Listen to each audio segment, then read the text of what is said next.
You're listening to an Airwave Media Podcast. What does Sputnik have to do with student loans? How did a set of trembling hands end the Soviet Union? How did inflation kill moon bases? And how did a former president decide to run for a second non-consecutive term?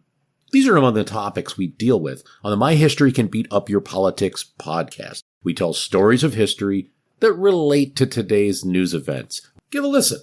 My History Can Beat Up Your Politics, wherever you get podcasts.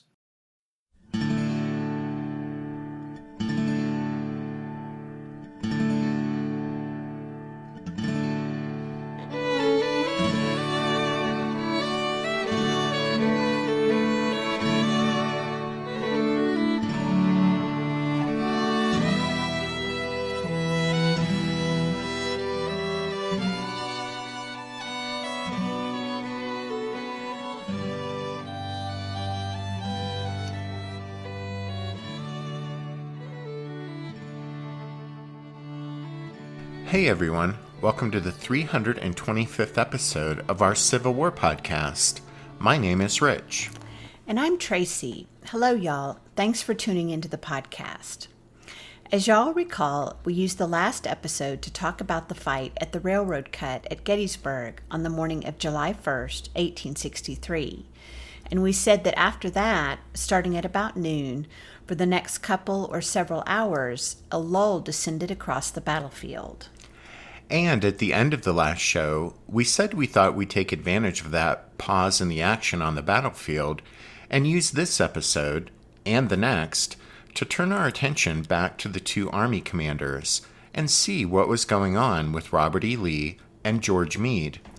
As y'all recall, back on June 28th, when Meade was ordered to take command of the Army of the Potomac, General-in-Chief Henry Halleck had told him, quote, "No one ever received a more important command," end quote. Halleck said this because Meade was being thrust into command in the midst of an ongoing campaign when battle was imminent, and everyone realized that following the disasters at Fredericksburg and Chancellorsville, the Army of the Potomac could ill afford to lose another fight, especially one waged on northern soil. With the understanding that Meade's mission was to defeat the Confederate Army that had invaded Pennsylvania, Halleck told Meade that he wouldn't be hindered by any micromanaging from Washington, and that he was free to act as he deemed proper. That said, Halleck reminded Meade that the Army of the Potomac was the quote-unquote covering army of Washington, protecting the capital, as well as the quote-unquote army of operation against the rebels. In other words, it was expected that Meade would use the Army of the Potomac to not only shield Washington and Baltimore, but that he would confront and defeat the invading Confederates. This was a tall order for a general thrust into command right in the middle of a campaign, but Meade wasted no time and got right to work. On June 29th, writing to his wife and telling her of his appointment to command the army, he told her, "I am moving at once against Lee." He asked for her prayers, telling her, "I am going straight at them and will settle this thing one way or the other."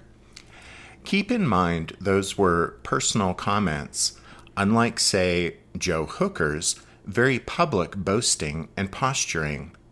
But had they known what he told his wife, those who knew George Meade would not have doubted his words, since they knew he was a straight shooter and meant what he said. Meade knew Lee had taken the Confederate Army up into Pennsylvania by way of the Cumberland Valley, and that the rebels were moving across south-central Pennsylvania, heading for the Susquehanna River, aiming for the state capital of Harrisburg.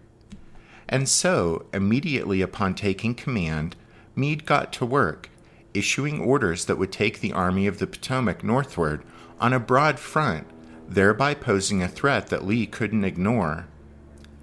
Meade's goal was to force Lee to break off his advance and turn away from the Susquehanna. Meade realized that once Lee turned away from the Susquehanna and Harrisburg, the Confederate commander would, by necessity, have to move to confront the threat posed by the advancing Federal Army, and that meant a major battle would be just around the corner. And so, knowing a major fight was imminent, Meade marched the Army of the Potomac northward so that each corps had supporting corps close by. This was especially true on the left, where John Reynolds had been given control of that wing of the Army. Throughout June 29th and June 30th, Meade advanced the 7 Infantry Corps of the Army of the Potomac north toward Pennsylvania on a broad front. Army headquarters moved to Middleburg, Maryland on the 29th, and on the 30th to Taneytown, still in Maryland, but just below the Pennsylvania state line and some 14 miles south of Gettysburg. On the 30th, Meade received important news. By all reports, it appeared the Confederates had broken off their advance to the Susquehanna. And so, having achieved his goal of compelling the Confederates to loose their hold on the river, Meade knew that Lee would now have to fight if he wanted to stay in Pennsylvania. So Meade's thoughts turned to selecting a good defensive position for the Army of the Potomac to occupy, so that he would fight the coming battle with every advantage on the best ground available, while the rebels would be the ones fighting at a disadvantage. Knowing that he'd frustrated any intention Robert E. Lee might have had to carry his advance beyond the Susquehanna, George Meade no longer needed to continue thrusting the Army of the Potomac forward in hopes of disrupting the enemy's schemes. So, as Rich just said, the Federal commander's thoughts turned to finding a good place to fight a defensive battle. In fact, throughout the day on June 30th, staff officers, under the supervision of Meade's chief engineer, Gouverneur K. Warren, had already been out scouting for just such a location. Warren found what seemed to be an ideal spot just below the Pennsylvania state line, where the Army's position could follow a 20-mile-long chain of hills rising along the southern side of Big Pipe Creek. This position would give the Army of the Potomac the advantage of excellent high ground to occupy, while offering the added benefit that less than 10 miles behind Pipe Creek was the railhead town of Westminster, Maryland, where Meade would have a supply link back to Washington and Baltimore by way of the Western Maryland Railroad. Back in episode number 314, we talked about the Pipe Creek Line and the Pipe Creek Circular, so we won't belabor the point here, except to say again that we think, for George Meade, finding a good spot to fight a defensive battle started out as a contingency plan to be used in case of an emergency, should Lee attack unexpectedly. But then once the enemy loosed his hold on the Susquehanna, Pipe Creek morphed from being a contingency plan to being Meade's preferred spot to fight the upcoming battle. And so, to get ready to fight a defensive battle behind Pipe Creek, Meade had his headquarters staff prepare what came to be known as the Pipe Creek Circular. Sent out early on the morning of July 1st, the circular instructed his subordinates that should they encounter Lee and should Lee attack, they were to fall back to the Pipe Creek line, drawing the Confederates toward it. The Pipe Creek Circular would, in the future, cause George Meade no end of trouble. His enemies, most notably Dan Sickles, would point to the circular as supposed proof of their premise that Meade never intended to fight at Gettysburg, wanted to retreat from the town even after battle had been joined, and so didn't deserve any of the credit for the victory there. On the other hand, Meade's defenders would claim he was never wedded to the Pipe Creek position, and that he was open to the idea of fighting somewhere else, should other good, defensible ground be found, as it was at Gettysburg. In any case, while the Pipe Creek Circular would later be used by his enemies as a cross on which to crucify Meade, the point actually, at the time, as events were unfolding, quickly became moot, because John Reynolds, commanding the left wing of the Army of the Potomac, never received the circular, and so a full-blown battle started up at the crossroads town of Gettysburg on July 1st. And George Meade, even though Gettysburg wasn't necessarily his first choice as far as a spot to fight a battle, would nevertheless stick with it and see it through.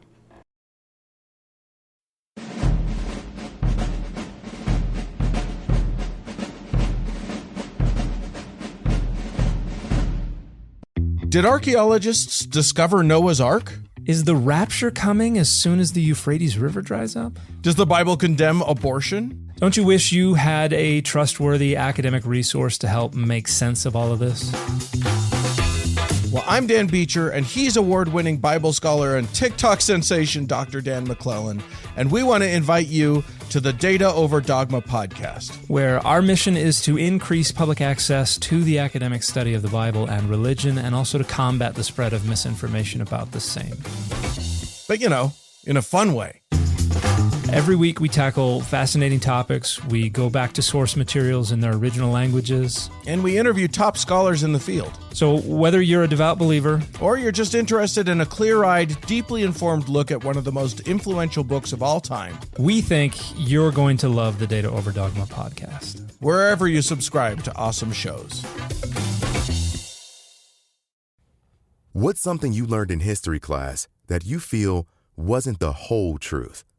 Better yet, what's something you didn't learn at all that was omitted completely? That's what I'd like to call redacted history. I believe that all history, no matter how good or bad, needs to be told.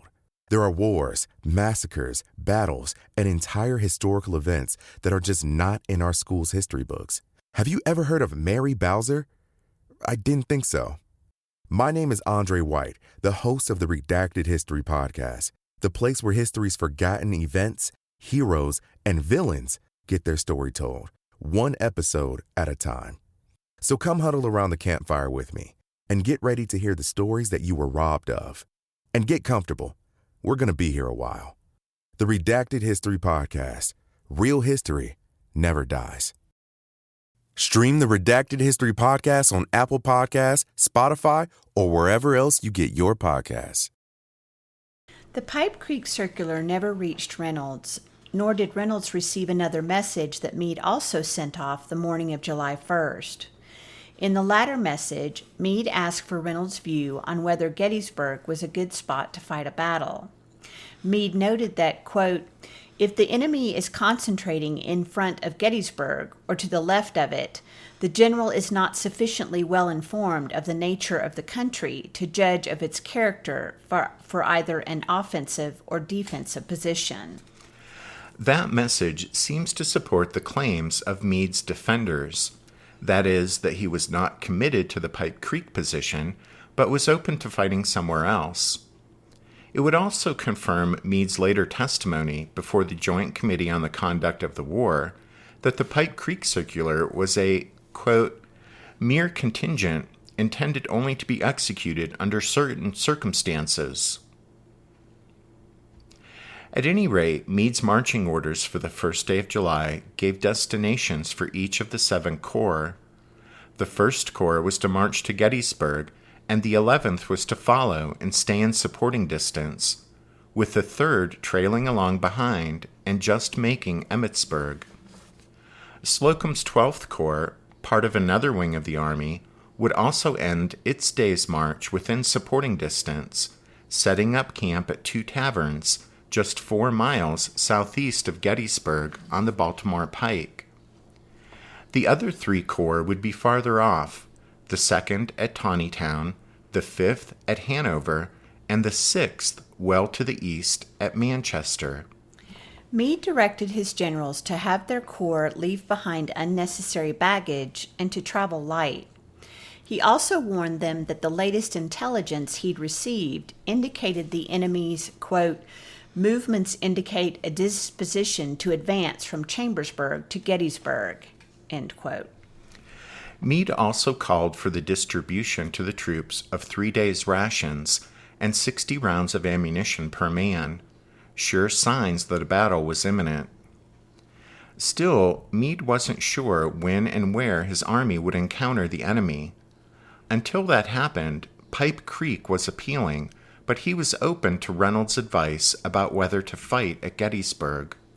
However, since John Reynolds never received the Pipe Creek Circular or the other message that Meade sent off to him on July 1st, it's important to keep in mind just what Reynolds did know about George Meade's plans.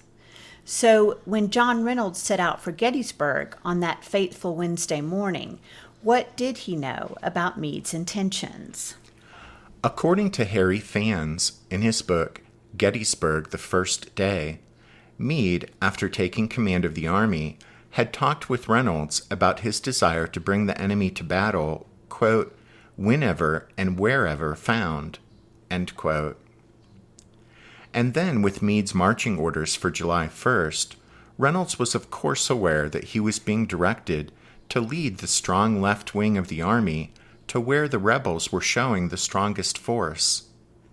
When Reynolds looked at a map, he would have seen that Meade was placing 2 corps at or near Gettysburg on the first day of July, and 4 others on main roads converging on the town. Without missing a beat, George Meade, in a little over 3 days since taking over command, had made a general advance of 30 miles and put his army in a good position to meet a challenge by the enemy. It was obvious Meade was hoping to get more definite information about Confederate operations on July 1st, and when he sent 2 corps to Gettysburg on that day, he didn't anticipate real trouble, but neither did he try to avoid it. Meade had placed the man he considered his most dependable and ablest subordinate, John Reynolds, in charge of the army's left wing, the portion of the army most likely to make contact with the enemy. Furthermore, as can be seen from the July 1st message that never reached Reynolds, Meade was placing a great deal of trust in Reynolds' judgment as to whether or not Gettysburg was a good place to fight a battle.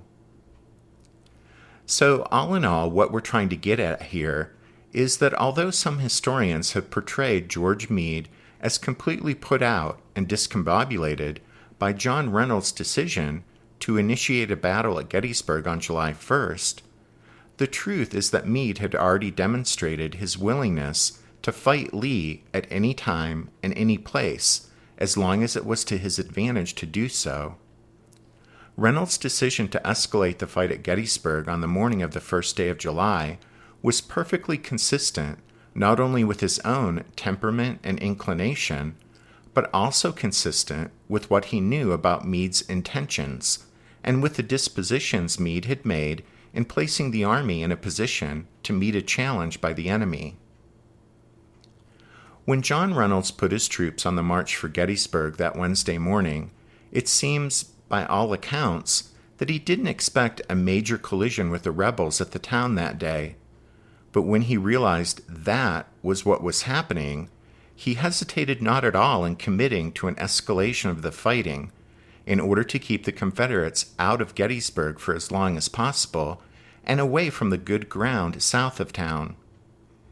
And it seems safe to say, in making that decision, John Reynolds wouldn't have doubted for an instant that George Meade would do anything other than fully support him.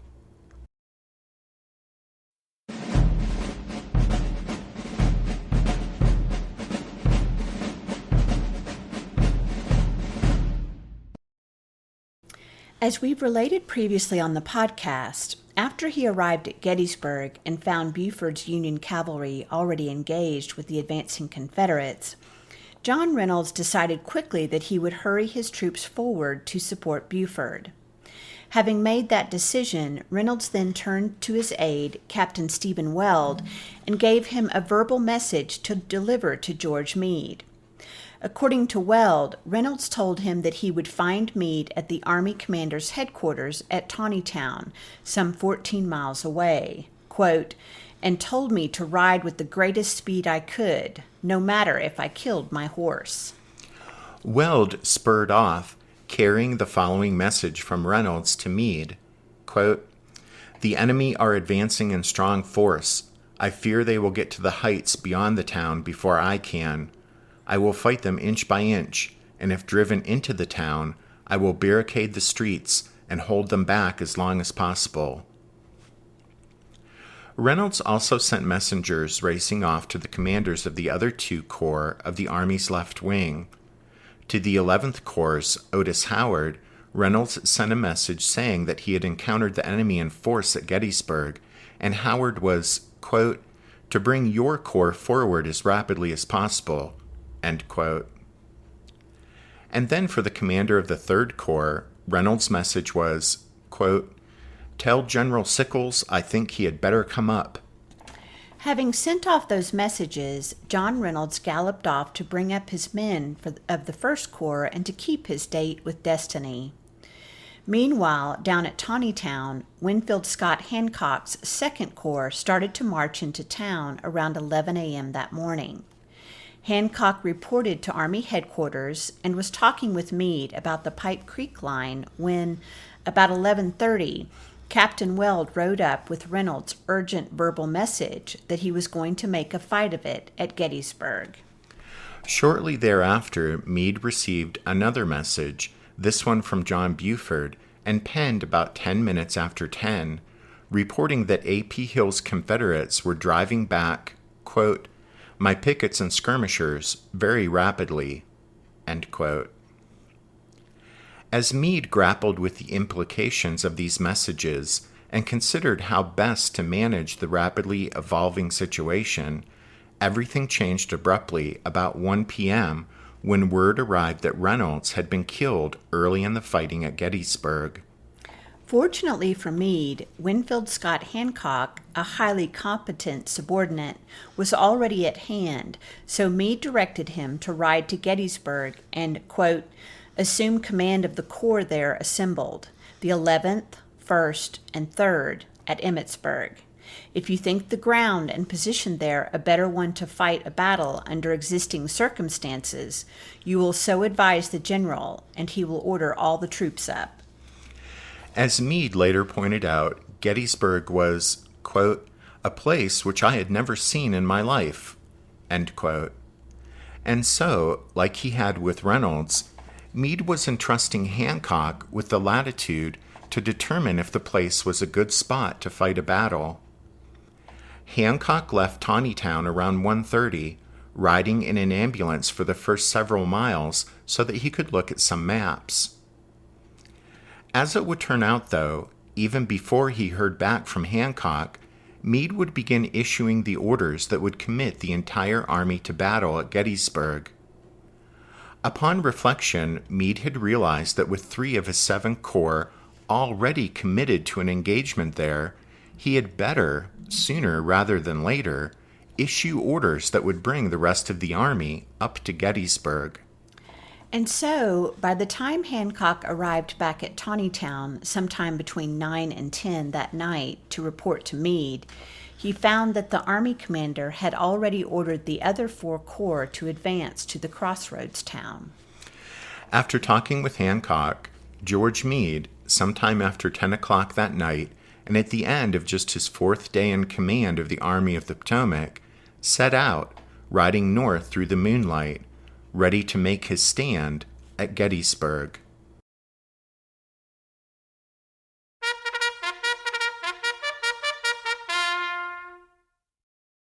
That means it's time for this episode's book recommendation.